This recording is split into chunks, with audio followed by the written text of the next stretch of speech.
Two roads diverged in a yellow wood, and sorry I could not travel both and be one traveler. Long I stood and looked down one as far as I could to where it bent in the undergrowth, then took the other as just as fair, and having perhaps the better claim because it was grassy and wanted wear. Though as for that, the passing there had worn them really about the same, and both that morning equally lay in leaves no step had trodden black. Oh, I kept the first for another day, yet knowing how way leads on to way, I doubted if I should ever come back. I shall be telling this with a sigh somewhere ages and ages hence. Two roads diverged in a wood, and I took the one less traveled by, and that has made all the difference.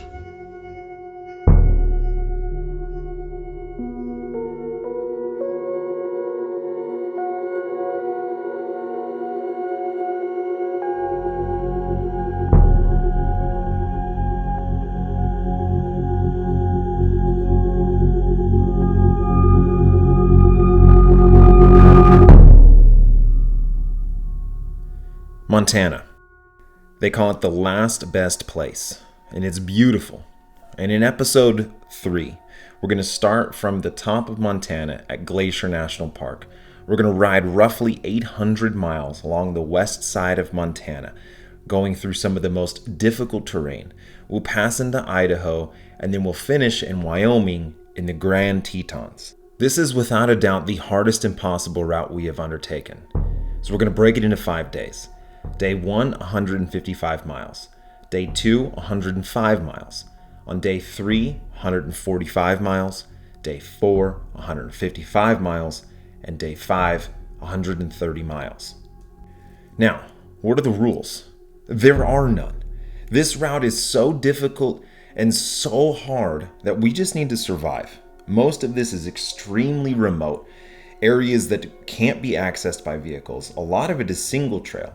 So even though we can access the help of our film crew, given that we ever do see them, most of the time we are going to be by ourselves, and we have to be self-contained. That means our bike setup needs to be dialed.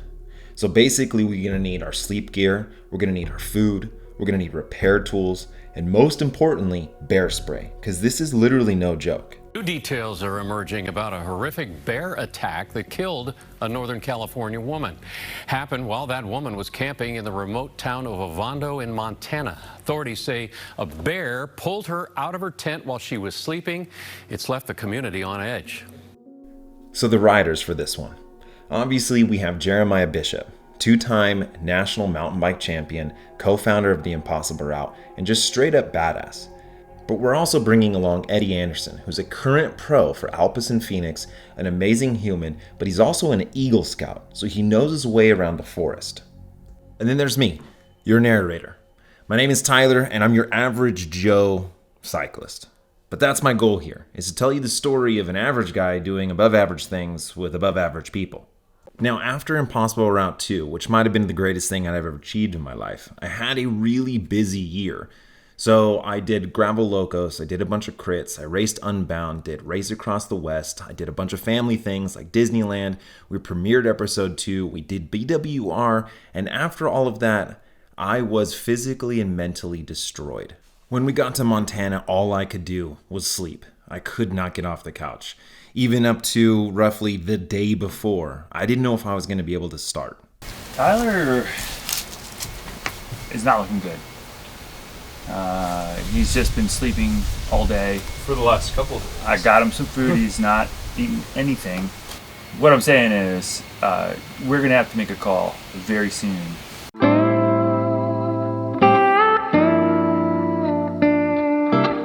So day 1, we woke up at 3 a.m., found out quickly Tyler is definitely not a morning person. We're trying to figure out, what do we do? I mean, the show must go on. I mean, do we ride without him? Does he start? Well, there's no way he's going to be able to start this. I mean, he was on the couch, on the bed, all day, eyes closed, totally sleeping. And yeah, we decided to roll I convinced him to just start. I mean, he really, really, really surprised me. Thinking that there was no way he was going to get up in the morning, he really persevered, took every minute at a time. And maybe his energy level will come back up and he'll come back online. So we set off. It was a little touch and go.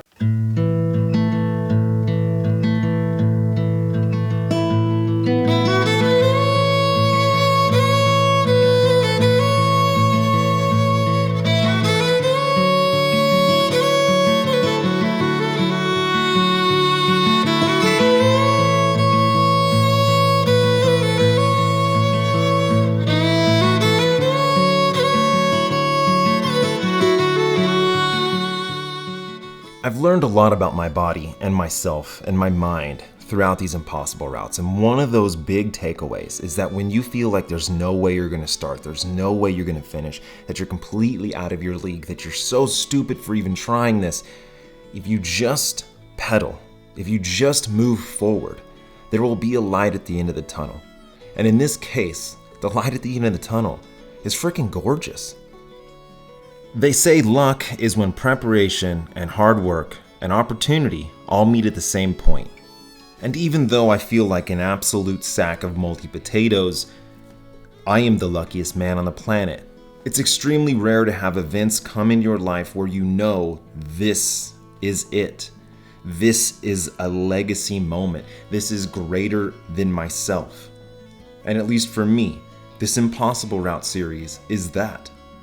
And maybe this seems overdramatic, but what I told myself in this moment is these next 5 days, this time right now, this will define you as a person. And when I put it like that to myself, quitting was never even going to be an option. If I could just tell my legs to shut up and I can have the time of my life and I can define me, myself, my character, well, that's an easy decision. So shut up, legs. Let's ride. It's really hard to put into words what this place is like. And I would say it's virtually unlike anything I've ever seen before. It is perfect. That is the word. This place is perfect. I've never been anywhere like this. The photos online don't do it justice. My jaw is dropped and it's still dropping. So, can't wait for more.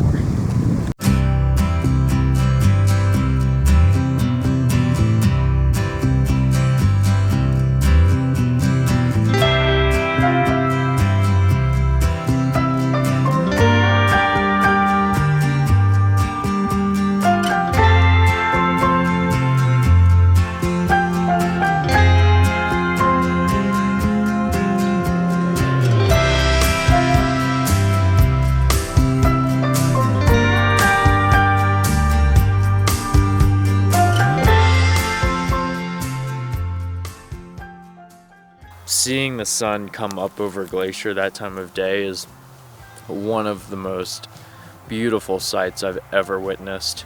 Definitely the most beautiful place I've ever been in the United States. I mean, I didn't know anything like that existed here. And we made our way south on the Tour Divide route. We ran into some bike packers. That was really, really cool because we got to talk to them about their mission, their trip, sort of their impossible route. And these two gentlemen are going from Canada to Mexico, and their timeline is around 6 weeks. And this really kind of compared to us in a neat way, which we are doing light packing. They're doing proper bike packing. They have everything they could possibly need on them, but the distance they're traveling per day is anywhere between 30 miles and 80 miles, as of where we're doing 130 to 170 miles a day. So when you compare their setup to our setup, you can really see that we are the bare bones minimum. We're trying to be as light and as efficient as possible because of the mileage and the distance we have to cover. The first day, the mileage definitely set the expectation for the following days, but I had studied the profile pretty closely and I knew that the last two were really going to be the real tests of the ride. Day one was pretty uneventful. It was long, we're closing in on 10 hours, but the first 30 to 40 miles of this ride was something I'll never forget. So we're kind of just trucking through the forest and the wilderness. We started hitting some beautiful single trail. We filtered some water down in the creek. The spirits were pretty high as we closed in on our campsite, but one thing is that we're in the middle of nowhere and we have no proper dinner. I mean, we have snacks that we brought on our bike, but we were kind of wondering what this was going to be like after such a big day to just really have not a whole lot to eat. We are straight to the porta john. Made it. That was like every minute was the hardest minute of my life. Dude, your hair is like gray now because all the dirt. Oh, cool. That's so funny. It's actually, I'm super old. Welcome to the impossible route. 10 hours is the minimum. And so we're in the middle of nowhere at a campsite. There's really no food. Our boy Bijou, he's the most amazing human on the planet. He couldn't be here with us, and he sent us a gift box. And so this is unexpected. And this is our dinner. Okay, let's start with the note. Dear JB, Tyler, and Edward, hope you men are keeping it together. I am not. And having a blast as you laugh and sing across the great and gorgeous state of Montana. We did do some singing. I hear that some days you're only doing 165 miles. That's practically a rest day. It's true. Well, I can't be there, and you are handling all your own food between riding, sleeping, and life. Finding nutritious and delicious food can get a bit tricky. So, my good friend Soraya, Soraya, Backpackers Pantry, and I got together, pulled a few of their favorite, most delicious vegan meals, along with a few surprises just for you. So, we've got these freeze-dried Pad Thai. Cuban coconut rice and black beans. What? Yes. I mean, our dinner was gonna be like old bread and some gels. Dude, this is... Bijou, I love you, man. You're the best.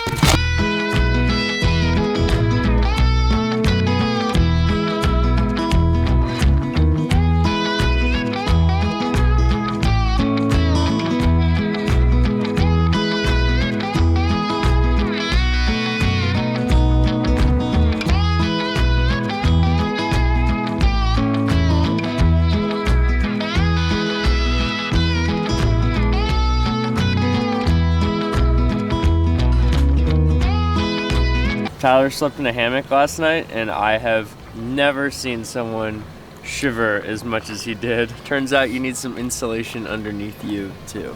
Yeah, it doesn't quite work that way, but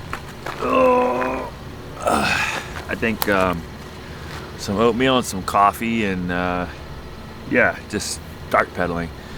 Like, it's not going to be fun, but you just get rolling and then you start feeling a little bit better. The sun hits you. You kind of forget that you slept for like 2 hours.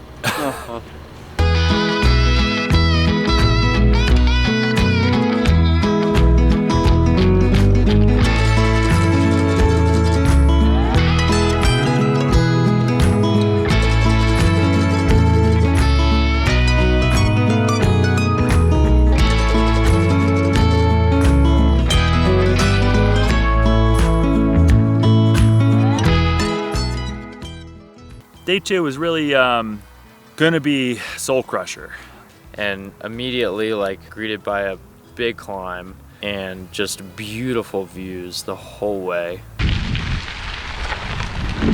Bit of a rough first night of sleep last night, but you know, we had a good dinner and it was a slow morning, but now the body's moving. Feels good to get going. First big climb of the day, and we're just traversing this amazing contour along the mountain through this valley. Oh, it's awesome. So we're all running off of virtually no sleep. It got extremely cold the night before. Jeremiah actually woke up in the middle of the night and tried to get inside Eddie's sleeping bag. That's how cold it was. Now, day 1 was probably the most beautiful scenery I've ever seen in my entire life, but it's very touristy. And so for me personally, I really enjoy these backwoods days where you're on single trail and you're finding views that maybe aren't as good as Glacier National Park, but you earned them. You can't just drive to them. There's no parking lot. There's no gift shop. I mean, we are earning every view we are seeing.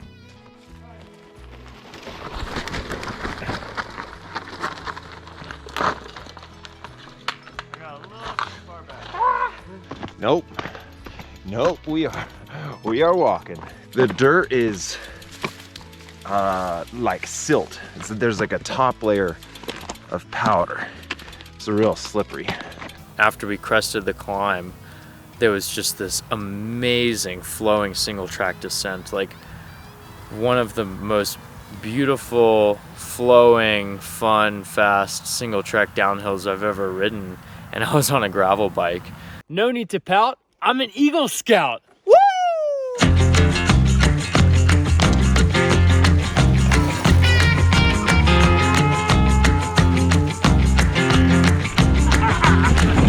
Slow down, mama, why you talk so mean?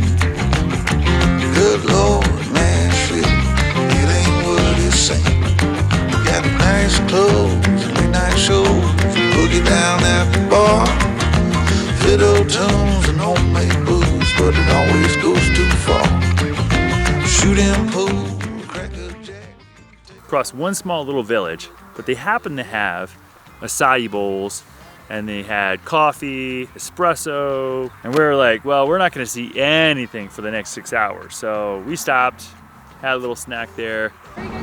We're doing phenomenal, but we're about to be way better. Basically, you just saw his life force go up like ding, ding, ding, ding. The acai bowl, it was phenomenal. They have these trucks all over Montana, so I was grateful to see one. You know, that gave us a ton of energy, and then we started riding these backwood logging roads. It just unbelievable. It's whatever views or pictures I can show just don't do it any justice. Now the road started to go from pretty good gravel to then just slowly kind of went away to the point where we were basically just riding through the forest. Stoppy, the wheelie. How's this road? Just Wild. not much of a road, but it is awesome. These logging roads were almost like a private tour of Montana just for us. It was phenomenal. The spirits, the energy was through the roof. And then once we finished climbing up this, we were treated to just a bonsai descent. And I'm with two pro mountain bikers, essentially, one two-time national champion. And Eddie is no slouch on a mountain bike. So I'm doing everything I can to stay with these guys. I remember when we said everything will happen, and we knew we'd never fail, we would never die. I wanna forget myself again, so that everything can happen. Will you please call me by my name and tell me little lies? We will never die. We will never die. But then we hit Sheep Mountain. And let me tell you what, it was brutal. Crux point of the day was definitely Sheep Mountain. It came in the last 30 miles, and on paper you're like, oh, 30 miles to go, that can't be so bad. Well, when Jeremiah Bishop is the person routing your course, it can be pretty bad. When I say this was difficult, that is a wild understatement. I mean, this trail, this climb was only like a mile and a half. It wasn't that big of a deal, but we're 10 hours into the ride. We're all out of food. We're all out of water. You know, roughly there's only a couple miles till the finish, but it took us forever to get over this pass. Man, now we are fully in the Sheep Mountain hike-a-bike. You know, we had our bikes on our shoulders and just hiking up this single track trail for like a mile and a half, 2 miles, and this 2 miles took over an hour. You know, just some points were rideable, and I'm not gonna say any of it was really unrideable, but as tired as we were, there was no way we were gonna make some of these rock moves especially on our gravel bikes. You would want an enduro mountain bike for these types of trails.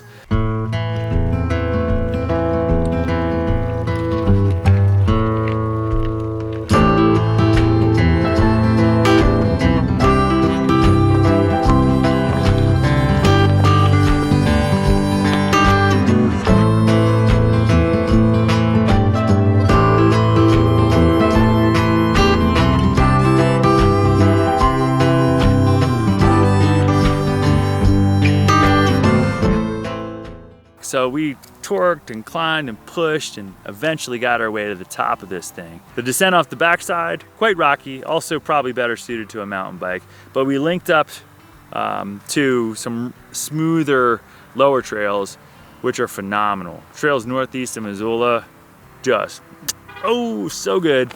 And Eddie, you know, is just so good in the single track. He's drifting and sliding and I'm following through.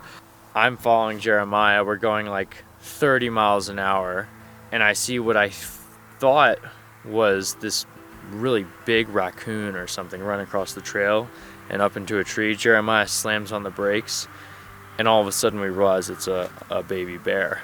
And I see this little critter running across the trail, and I'm like, whoa, whoa, whoa, whoa, bear.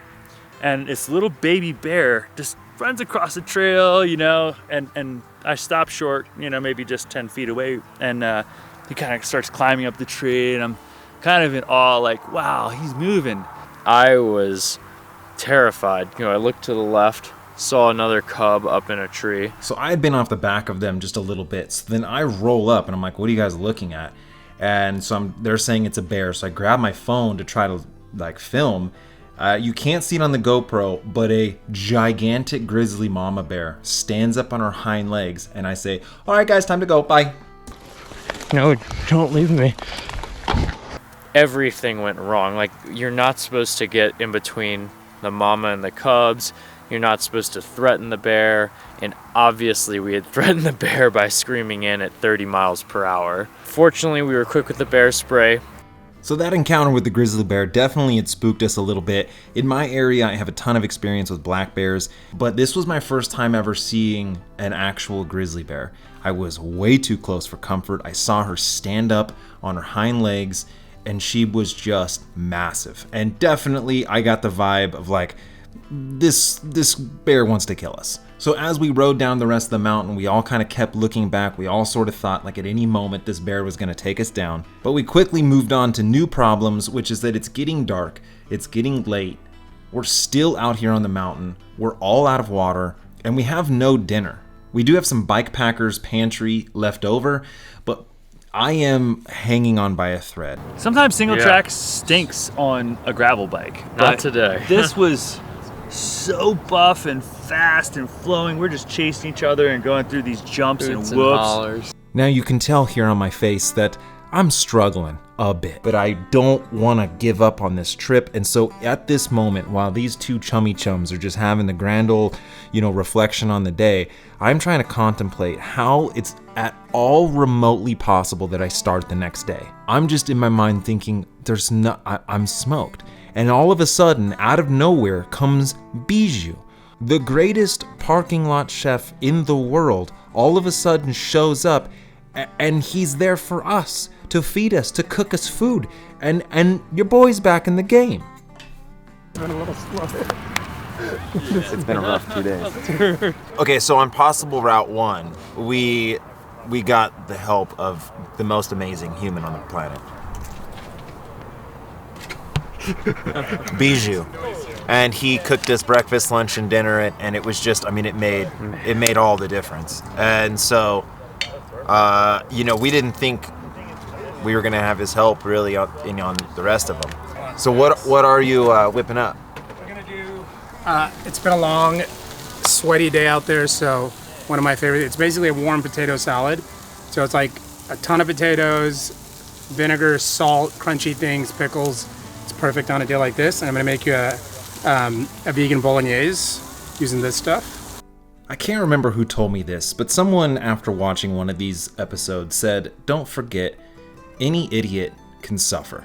And I didn't really know what that person meant at the time, but now that I've been reflecting on these trips a lot, if you wanted to just really suffer, you could go in the middle of the snow with no food and no tires and have your helmet on backwards, blindfolded.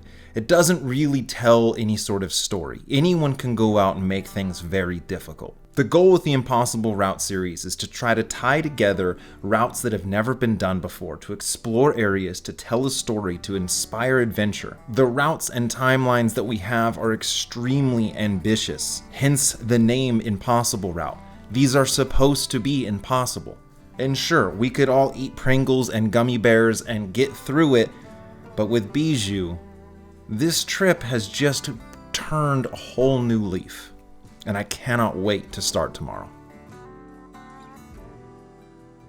All right, so in Death Valley, this is what we had every morning. I've thought about it every morning since. His oatmeal is so freaking amazing. So, Bijou, he's here to fuel us. We're gonna get it done. It's like 140 miles today, probably 11 hours of ride time. We set out for day 3. We knew it was gonna be a monster. But we started out climbing the hills east of Missoula. Beautiful single track, sun rays glistening in. I would say on paper, day 3 is sort of one of the biggest days, just with elevation gain and distance and the heat. It was gonna take everything we had to complete this one. Now, we're well rested because we got to sleep in a hotel. Our bellies are full. Bijou's gotten us going on his famous oatmeal.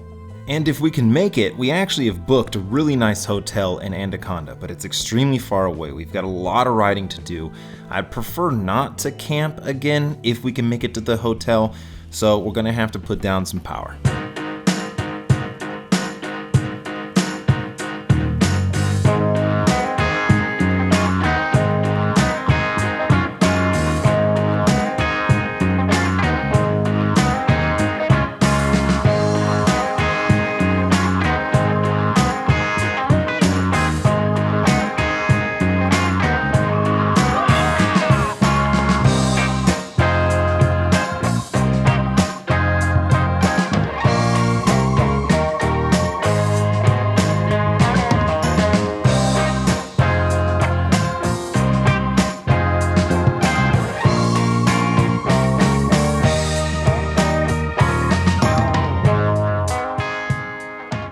So far, we have been doing nothing but climbing. It's been up, down, but some of the most mind-blowing dirt roads I've ever seen. Oh man, it's been an awesome day today. Started with like a great portion of pretty smooth single track, and then on this last climb, Jeremiah kind of cranked up the pace a little bit, and it was fun to sweat a little bit and really push the pace. So we still have a long ways to go, so can't tire ourselves out too much, I guess. So a big part of the Impossible Route series is doing roads that have never been ridden before or there's very little information on. And technically on a map, yes, you can go that way, but after this absolute ripping of a descent, we hit this area where maybe there was a road at some point, but it was long gone. We were just bushwhacking on bikes. Like, I didn't even know that was possible, but we were riding through fields, like bushes. There was no trail to be seen. Maybe it existed 100 years ago. We were just riding straight down the mountainside. Really, I think, embodied what this trip is all about. Getting there, getting out there, exploring new roads, new sights, and riding places people have never ridden before. Don't trust Jeremiah Bishop, because his ride just goes straight down that thing. It's a map. Sometimes it'll route you and... So at this point, we are 6 hours into the day. We're only a third of the way through the distance. We've got a massive false flat, a 60-mile false flat uphill drag ahead of us. We swing into this little restaurant. Jeremiah and Eddie, they go in and get some delicious homemade molasses cookies. It's just like kind of making my jaw sting. No, it's oatmeal raisin. I haven't had anything quite so tasty in several hours. Now, out on these rides, finding something that's warm and salty and delicious is extremely rare. So outside, this woman had actually offered me her French fries, the leftover French fries on her plate. Given any other circumstance, I would politely decline her French fries. But in this moment, where I'm struggling and we're about to be riding for a really long time, I jumped on those fries super quick. Dips, huh? Get in there. They're actually really good. They're like a lot of potato. It's not just fried. They're like lightly. Thank you so much. That was a sick spot. You're welcome so much. Thought Where you were y'all coming going? for water. To the Grand Tetons. Sweet. It's a long ride. I love 800 the miles. 800. When did y'all start? 2 days ago. 2 days ago? We just came off the third monster climb of the day. We're halfway through in time, but we're only a third of the way through in distance. Which definitely is a little daunting. I guess that means we gotta go. Yeah.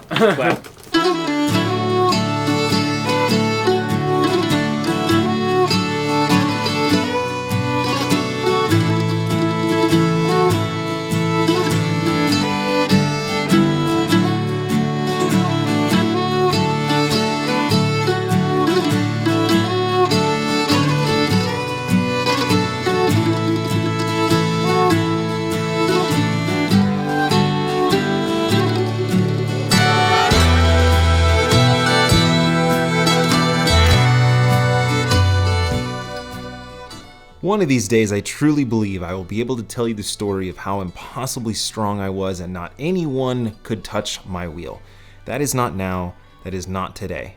8 hours into this ride, 29 hours into this trip, and I am suffering like I have never suffered before. Every single pedal stroke to this point has been a mental Everest, somehow trying to convince myself to keep going, to dig deep, to stay on, to not be weak. But in life you have two roads to choose, the easy and the hard. And say what you will about me and my riding and my fitness, but I often choose that harder road. I choose getting uncomfortable. I choose expanding my horizons. I choose riding with people who are way out of my league. I choose the hard things because in the end, that will make the difference. When I look back on my life, I will know that I tried everything in my power to be as successful as I possibly can and often failed, but at least I will know I gave it everything.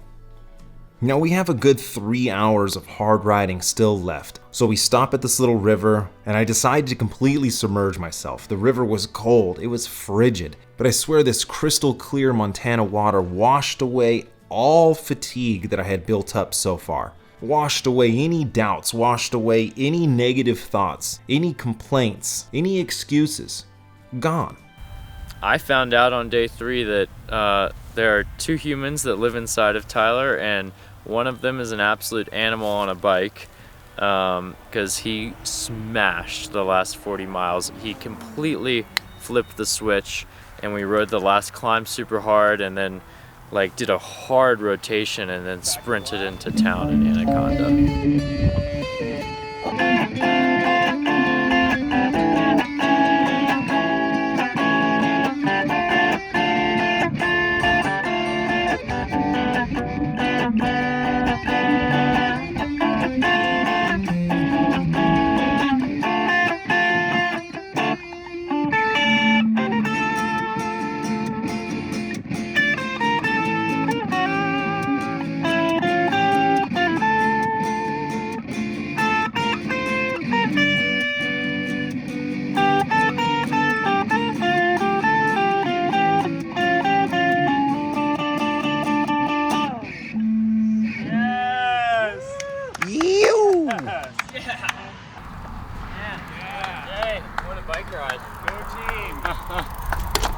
Welcome, boys. Welcome.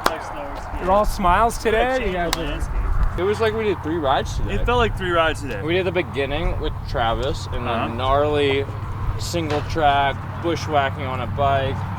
Then we had this 2.5 hour false flat river grade uphill grind. It's brutal. Tyler so fell brutal. apart. He was really hurting.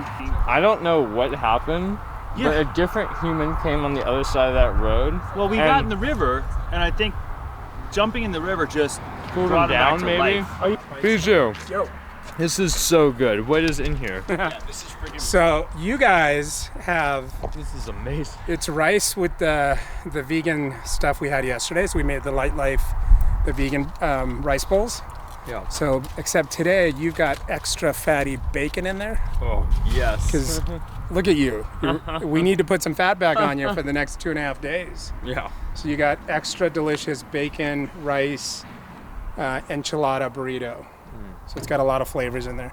Because I was able to pick up the pace there in the last third, we got to the hotel with a lot of time left to enjoy Bijou's food, to sit around this little fire, to sort of have this camaraderie with the whole crew. It was really a special moment. I was feeling on top of the world. Everyone was getting a lot of good food. And then we got to bed and set out for the hardest day of the 5.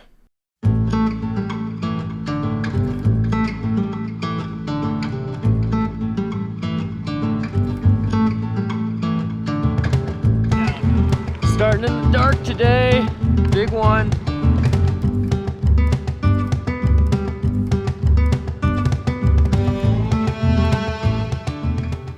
The morale is high after day 3. We're well fed, we're well rested, but day 4 on paper is probably the biggest and hardest day any of us has ever done.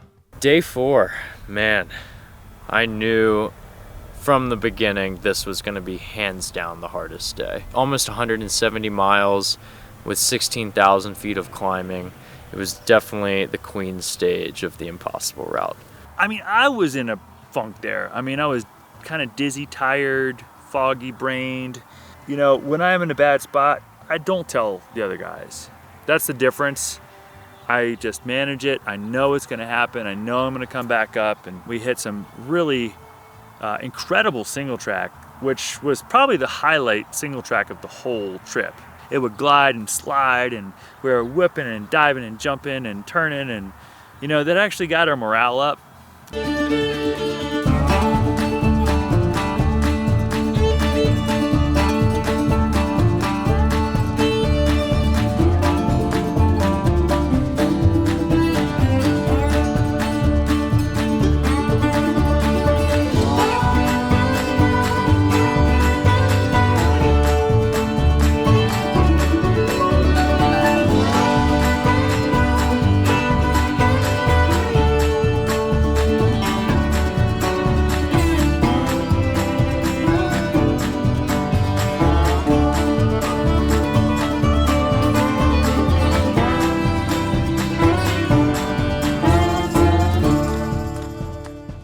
And after we managed to get off the single track there, we faced one of the toughest challenges, Red Mountain, which is this massive Alpe d'Huez type dirt climb with loose rocks.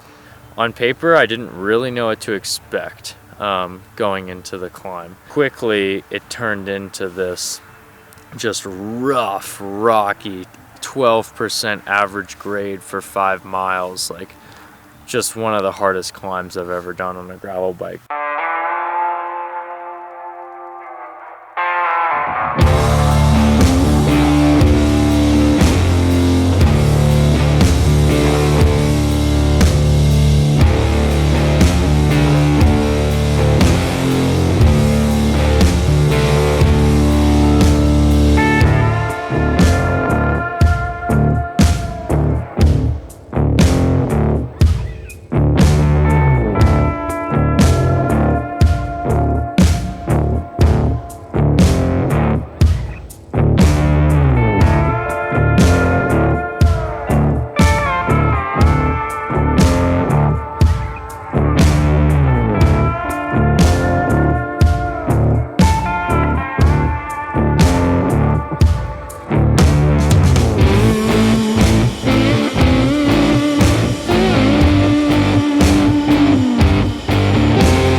That, boys and girls, is a big ass hill.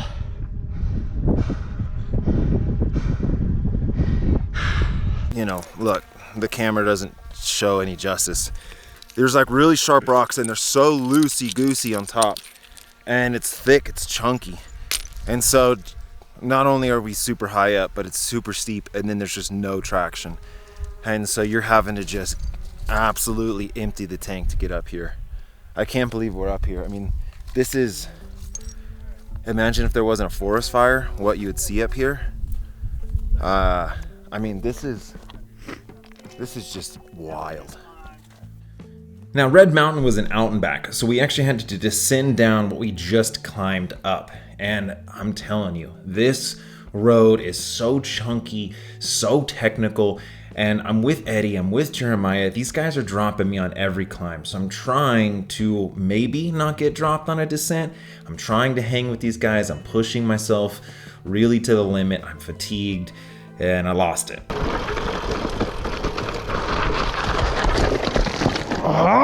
I really tried to regroup myself mentally as we made it through these crazy farmlands. It was such a contrast to, we were riding through like alpine trees, and then we were at the top of this bald mountain, and now we're sort of flying through these ranches. We are making really good time going through this ranch though. There was a little bit of water crossings, and out here it's all open or like right of way, so you can go through these public lands, and there's these crazy fences that took me a minute to figure out.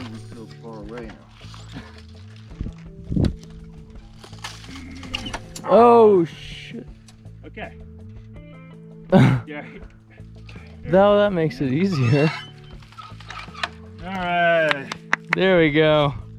So after almost decapitating my fingers, I had gotten the hang of these gates, and we're making really good time, and Eddie and Jeremiah, they're flying. But I am starting to fall apart. I cannot wait till we can get to the gas station to refuel, because I am barely able to hold my eyes open.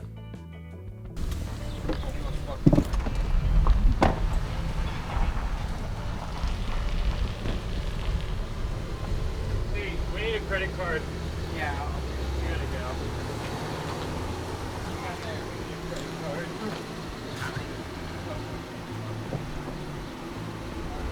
I got it bumming in here for like 8 hours into day 4, and I am really cracking. But I've been here before. I know what my body's gonna do, and I know that if I can just peel myself off the ground and I can keep on pedaling and I can keep moving forward, I will get better. I will finish stronger. I just have to give myself a chance. Yeah, why don't we just do that? We'll just grab a bungee cord. I got a couple more bungees. Hook it to the back and just the front of your handlebars. I'm warning you though, I get about 95 in the open stretches. You better be ready. You better be real ready. I'm gay. That spandex will come ripping right off of you. You guys take care. Yeah, thank you.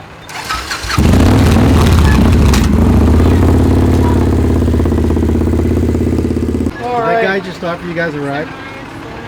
Yeah, a tow. I was like, I'll take you up on that. Up on it, because it would have been amazing to get towed by a dude in a Harley with his tattoos. It would have been fun.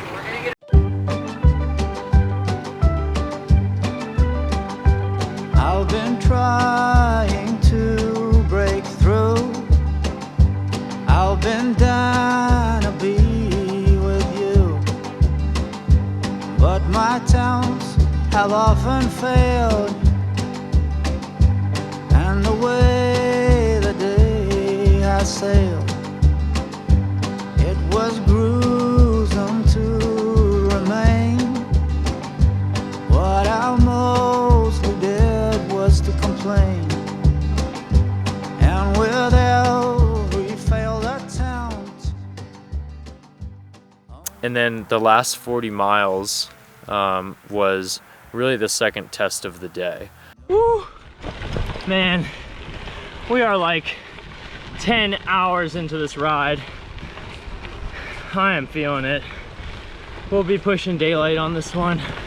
You know, we hit this crazy, barely rideable, like Moose Pass, you know, through the stream crossings and mud. And I like to think I'm normally pretty cool and composed on the bike, but we were hiking at 35 miles to go up these just ridiculously steep gradients, and wow, there were some chinks in my armor there, and I was really losing it a little bit on the trail. So frustrated knowing how far we had to go, and how slow we were moving. So there was a road here at one point. This route is crazy. I mean, this is legitimately earning its name as an impossible route. So we've got about 6,000 feet of climbing right now on something like this, on this kind of.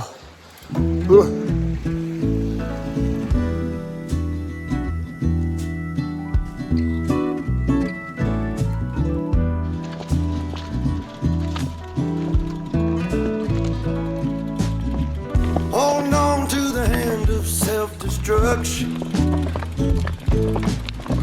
And I'm back to a place that I left a long time ago. Just give me a sec while I smoke this cigarette. My aching body feels better still.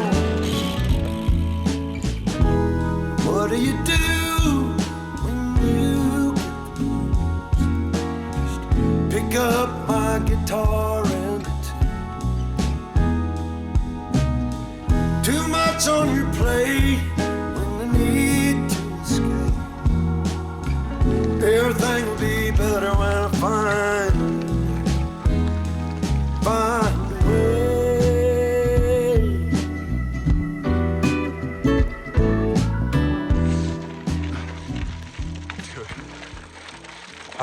14,000 feet of climbing. We're at 11 hours, a little over 11 hours. Hardest ride I've ever done. Unbelievable. The low points that I've had today, the amount of like puke and rallies that I've had is actually borderline unbelievable.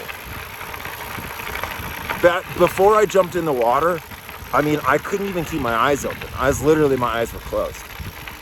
It's insane, man. Because I almost didn't even start this ride. And look what we're doing. Life rips, dude. You just gotta give it a chance, you know? Seem to be ticking off the elevation. 10,000, 11,000 feet, 12,000 feet, 13,000 feet, 14,000 feet. I mean, it was just climb after climb after climb. Well, we finally drop off the mountains. I mean, we could see the valley at which the campsite was, but there was this really big river, and we were supposed to go along the south or west side of the river, and we went down toward the west side of the river. It's starting to get dark, but we're, you know, maybe as the crow flies, only 20 miles, which became 18 miles away, and we knew there was sort of this crazy Jeep trail, you know, kind of through ranch country. A lot of the ranches out here have right-of-ways. Well, this one was not a right-of-way. Ranch had a 12-foot fence. I mean, the kind you could keep out like kangaroos, or, I mean, it's just, you know, keep anything out, including us. Said no trespassing in like 5 different signs. Our hearts sunk. It was that moment where you just look at this impenetrable obstacle, and we looked at the map, and unfortunately you had to backtrack like 15 miles north to go across the bridge, and then 15 miles south just to get to the same point we were. 30 miles in the dark, no food, out of water. I mean, if we're 6 p.m., I wouldn't mind hiking down. I don't the know, embankment. there's not another way out, Jeremiah. Like, we'd have to ride all the way back to here.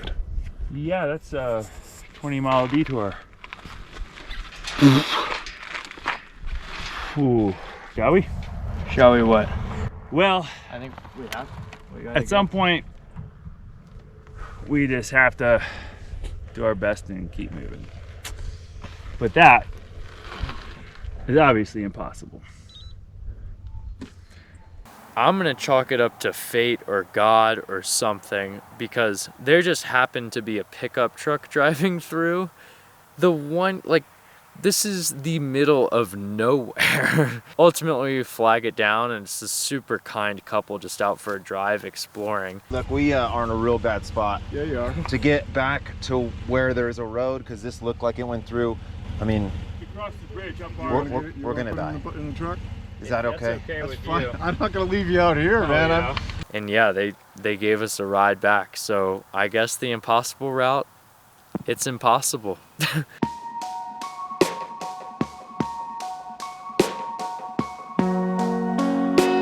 I'm really gonna miss our potentiality. Most of all the days we never got to live, they are so real to me. I guess we must have fooled time when we made it through to this side of our memories.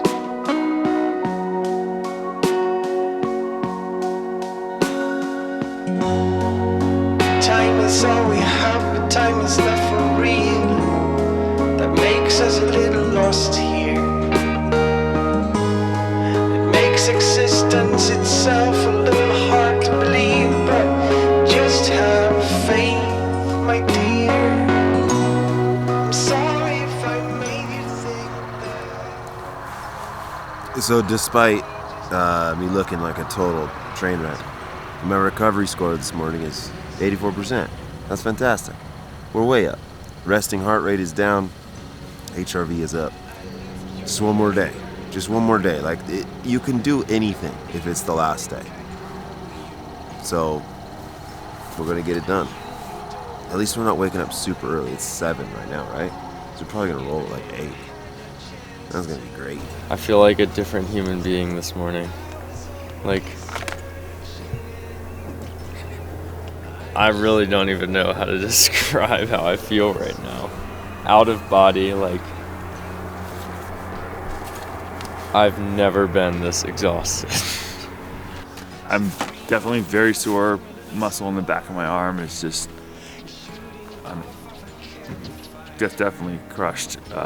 Hands are sore, but for some reason, I'm operational. Like, and that's remarkable. This was supposed to be fully self-supported, and the route was so difficult that we had to bring in the hammer. And Bijou has helped us so much. I mean, he sent us a package from Backpacker's Pantry day one. That was like, saved us. But then he showed up in person. For 2 days in the middle, just the hard, chunky part in the middle. Why not? You're still gonna do the rest. I know, but your fueling just makes it so much easier. Like, to go to bed, like last night without you here, I'm seriously, I'm eating like a Cliff Bar and then getting in after such a hard effort. Yeah. How do you even recover from that? Last night would have been rough, and sleeping on the ground, like there was nothing, because you guys just ended up in the middle of nowhere last night. So yeah. So we set off on the final day, 130 miles ahead of us, but we are 44 hours into this trip in 4 days. So we're all shelled, we're cracked, we're tired, we're achy, but it's the last day. And so you can pretty much empty the tank, because once you get done with this, it's over. Day 5, man, I have never woken up feeling like I felt this morning. I thought there was no way I was gonna pedal a bicycle. No way. I seriously have no idea how I managed to even like get out of bed. I've never been so exhausted.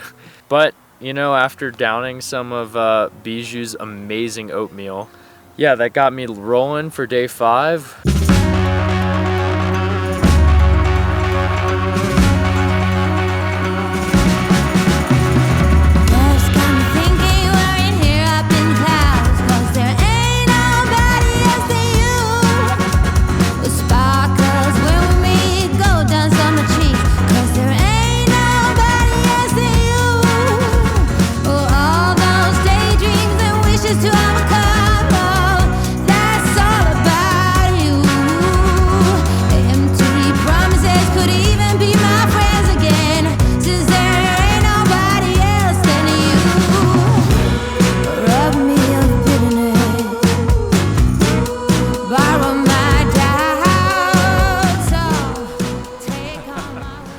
So yeah, we're making our way.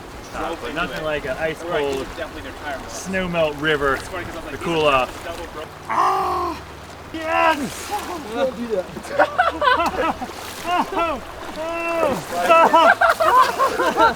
Yes. Say whichever gift you want. There ain't no one than you. Darling, kiss my lips until they're bruised and blue. Oh, there's only you. Rob me of bitterness. Borrow my doubts now. Take all my weaknesses.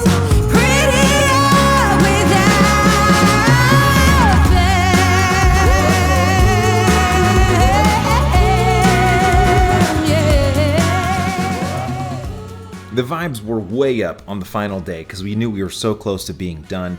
And also, technically, this was the easiest route of all 5. We were riding through these just like open farmlands. It was beautiful. We needed to get some water, so we stopped off at this house. Their kids are outside with a super soaker, and so, of course... All right, blasting! Yeah! Nice. Okay, that's all right in the face, dude. Yeah! Oh! As we rolled through the flatlands at 25 miles an hour with only 2 hours left to go in the ride, I really started to think about how none of this is guaranteed. It's not guaranteed that we're going to get past day 1.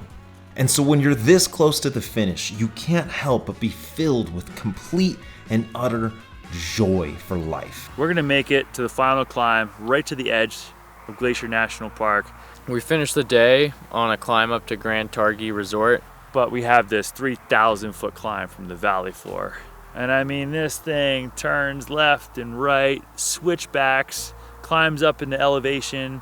Everyone was riding super well, which was crazy because, you know, we've ridden 50 hours in 5 days. Tyler was actually riding better than he had ridden all week. You know, he's dancing on the paddles, he's looking excited and having fun. Like, where'd this come from? I mean, the guy's like dying on his deathbed the first day, and now he's like just absolutely ripping. Everyone was riding stronger than they were at the beginning of the day. It was all smiles at the finish. You know, we were totally exhausted, but knowing how Tyler felt at the beginning of the trip and that he was able to fight through and persevere and finish the way he did and as strong as he did, man, I'm just so happy to have been a part of that.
Wow, I feel high on life. That was a total crescendo. Oh my This is the gosh. best feeling. Actually, grass. this is like the most comfortable bed I've slept on all week. Tyler, that was amazing. Well done. I don't know. Yeah. What the heck? What in the world? I don't even know how to describe it. But, you know, what's that saying? It's not about where you're trying to go, it's where you are. You gotta just like embrace the now, dude. Embrace the moment. You just have to give yourself a chance. And Jeremiah said this in episode 2 when Travis was like, I'm done, I'm out, like, I'll just go ahead. Jeremiah was like, we just have to give him a chance. And that's kind of what that was ringing in my head, is just start. Just start, make it 1 mile, and then just reassess there. And no joke, I've been doing that for 800 miles. Just make it 1 more mile. Just make it 1 more mile.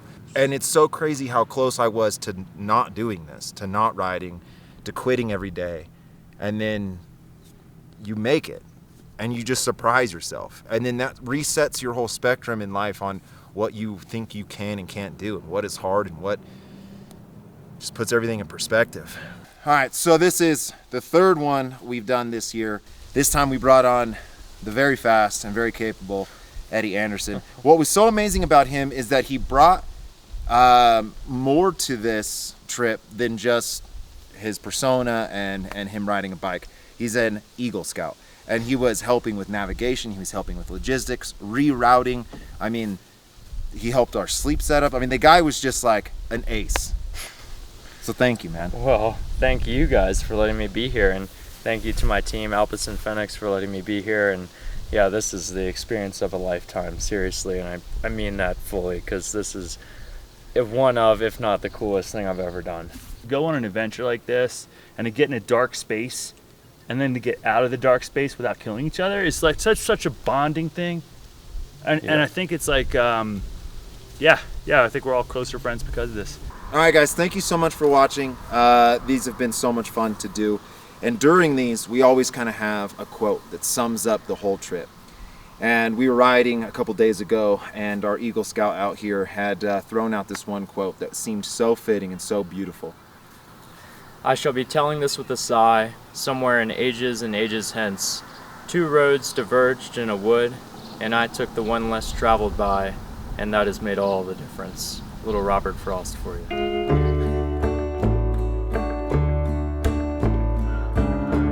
When the sun's going down, no stars in the sky, I'ma head down the road across county line where the roll the smoke. They pour beer and wine, and hearts break on the jukebox where the neon stars shine. Where the neon stars shine and the whiskey flow in the dark of the night, so nobody knows. We're hanging on a memory, we're hung out to dry, just doing our time where the neon stars shine. Well, the folks gathered around